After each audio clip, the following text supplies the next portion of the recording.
নমস্কার বন্ধুরা, জ্যোতিষলোক চ্যানেলের পক্ষ থেকে আপনাদেরকে শুভেচ্ছা জানিয়ে আজকের বিষয় নির্দিষ্ট আলোচনাতে চলে আসব।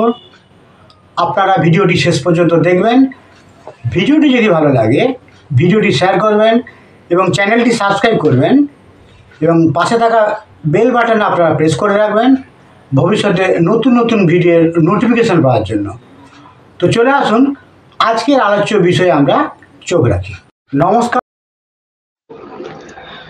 আমরা কোন গ্রহ কোন সাবজেক্টের কথা বলে সেই সম্পর্কেও আমাদের একটু ধারণা থাকতে হবে। তো তার আগে আমরা যে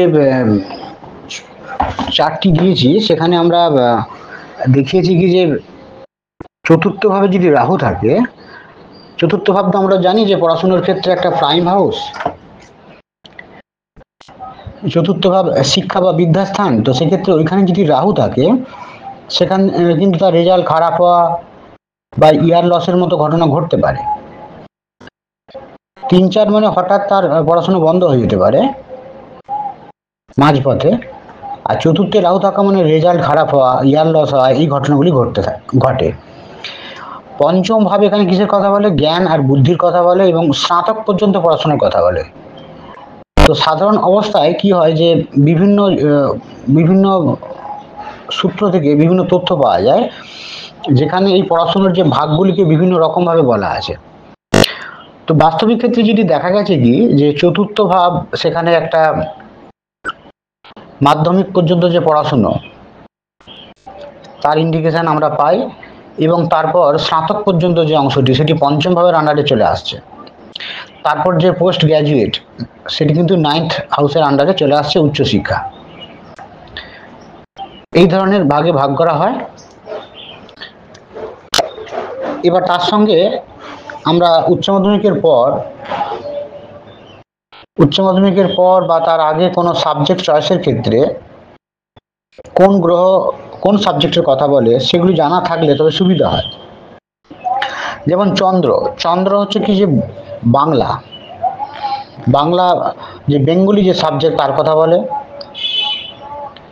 বুধ এখানে অঙ্কের কথা বলছে, রাহু ইংরেজি সাবজেক্টের কথা বলছে, রবিও কিন্তু ইংরেজি সাবজেক্টের কথা বলে। ইতিহাসের কথা কোন গ্রহ বলে? না, শনি। ভূগোল সাবজেক্টের কথা জুপিটার বলে। জুপিটার বা বৃহস্পতি ভূগোলের কারকতা দেয়। বিজ্ঞান হচ্ছে কি সেখানে মঙ্গল এবং বুধ এই দুটি গ্রহের সংযোগে কিন্তু এই বিজ্ঞানের কারকতার অন্তর্ভুক্ত করা হয়েছে এই দুটি গ্রহকে। তো প্রত্যেকটি গ্রহ সম্পর্কে যদি আমাদের ধারণা থাকে কোন গ্রহ কোন সাবজেক্টের এবং ভাবগুলি সম্পর্কে যদি আমাদের ধারণা থাকে তাহলে প্রাথমিক অবস্থায় আমরা কোন জাতক কোন দিকে গেলে ভালো হবে, কোন সাবজেক্ট রাখলে ভালো হবে সেটা আমরা বলতে পারবো। এরপর থাকছে যে প্রফেশনের দিক থেকে অনেক সময় হয় না যে সে ডাক্তারির দিকে যাবে না ইঞ্জিনিয়ারিং দিকে যাবে, এই ব্যাপারগুলো থাকছে। তো আমরা এখন যে ভিডিওটি দিয়েছি এখানে কিন্তু আমাদের ওই কোন কোন সাবজেক্ট রেখে অগ্রসর হতে পারবে সেই সম্পর্কে একটা কিন্তু পরিষ্কার ধারণা করা যাবে যদি সাবজেক্টের সঙ্গে গ্রহগুলোকে আমরা গ্রহের যে কারকতার সঙ্গে সাবজেক্টকে যদি আমরা যুক্ত করতে পারি সেক্ষেত্রেই কিন্তু আমরা একটা সঠিক সিদ্ধান্ত নিতে পারবো। ঘটনা হচ্ছে কি যে চতুর্থ ভাব মুখ্য ভাব, তার সঙ্গে পঞ্চম ভাব, নবম ভাব, একাদশ ভাব এসব সাপোর্টিং ভাব হিসাবে আসছে। তো আমরা সেখানে আস্তে আস্তে আমরা ওই প্রাথমিক শিক্ষার যে বেড়া জাল সেটাকে কাটিয়ে সামনের দিকে এগিয়ে যাচ্ছি, মানে চতুর্থ ভাবটাকে অবহেলা করার কোনো কারণ নেই। চতুর্থ ভাবটা সঙ্গে যাবে, তার সঙ্গে আমরা দেখব কি যে পঞ্চম ভাবের যে লিঙ্কটা সেটা কতটা আসছে, পঞ্চম ভাবের লিঙ্কটা কতটা জোরালো সেটা দেখেই আমরা পঞ্চম বা নবম ভাব এগুলো উচ্চশিক্ষার দিকে যাবে কিনা। তো সেই সম্পর্কে আমরা একটা ধারণা করব। আর স্ট্রিম চয়েসের ক্ষেত্রে আমরা কোন দিকে না যাবে সেক্ষেত্রে ওই গ্রহগুলোর ক্ষেত্রে অবশ্যই পঞ্চম ভাবের সঙ্গে কানেকশন থাকা, বা আমরা সেখানে আমরা যদি দেখতে পাই যে বিভিন্ন যে গ্রহের কারকতা অনুযায়ী তারা হয়তো পরোক্ষভাবেও সংযোগ তৈরি করতে পারে, সেটা আমাদের দেখতে হবে সবসময়। যে ওই গ্রহগুলি যে সাবজেক্টের কারকতা দেয় তারা প্রত্যক্ষভাবে ওই ঘরে অবস্থান করবে বা অপোজিটে বসে দৃষ্টি দেবে, তো এই রকম নাও হতে পারে। তো অনেক সময় আমরা দেখতে পাই যে অনেক সময় পরোক্ষভাবে একটা সংযোগ তৈরি করতে পারে, সেটার দিকেও আমাদের মাথায় রাখতে হবে। তো যখন আমরা কোনো কারণে কোনো ভাবকে আমরা মিসিং পাবো, তখন পার্টিকুলার সেই ভাবটিকেও আমাদের আলাদা করে দেখতে হবে, যে সেই ভাবটিকে আলাদা করে দেখলে আমরা অনেক সময় পরোক্ষ কারণ খুঁজে পাবো। দেখা গেল কি যে উচ্চশিক্ষার ক্ষেত্রে আমরা হয়তো অগ্রসর হচ্ছি, সেখানে আমরা দেখলাম যে নবম ভাব কোনো রকম ভাবেই নেই। তো সেখানে নবম ভাব কেন নেই, নবম ভাবটাকে আলাদা করে দেখতে হবে।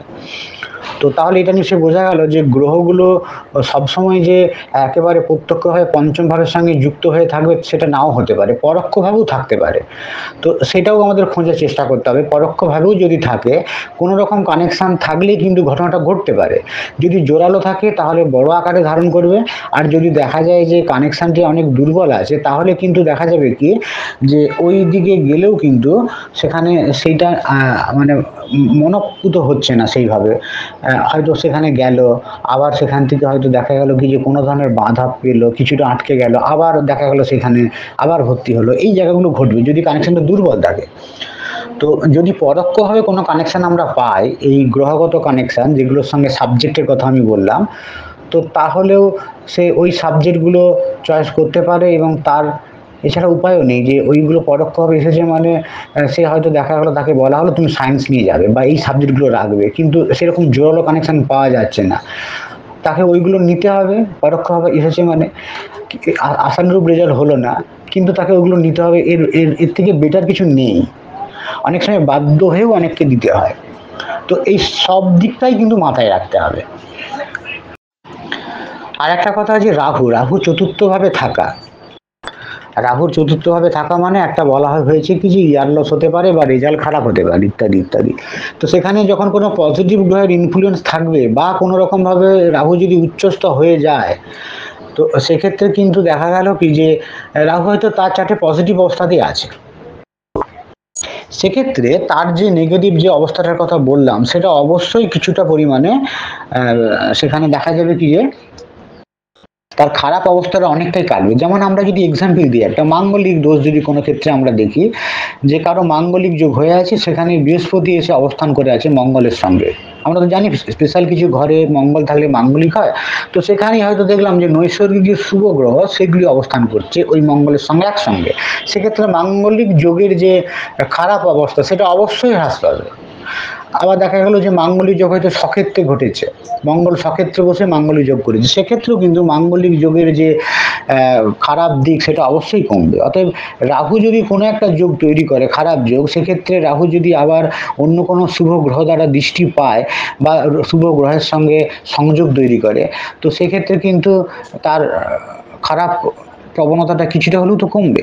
তবে একটা কথা এই প্রসঙ্গে মনে রাখতে হবে, অন্যান্য গ্রহের সঙ্গে রাহুর একটা পার্থক্য আছে, যে কোনো গ্রহে অন্যান্য গ্রহের সঙ্গে যদি রাহু থাকে না, তো রাহু কিন্তু সবার দেখা যায় কি যে সেখানে রাহু একাই কিন্তু তার যে মতটাকে সর্ব চালিয়ে দিতে চায়, মানে একাই 100 এরকম একটা ব্যাপার।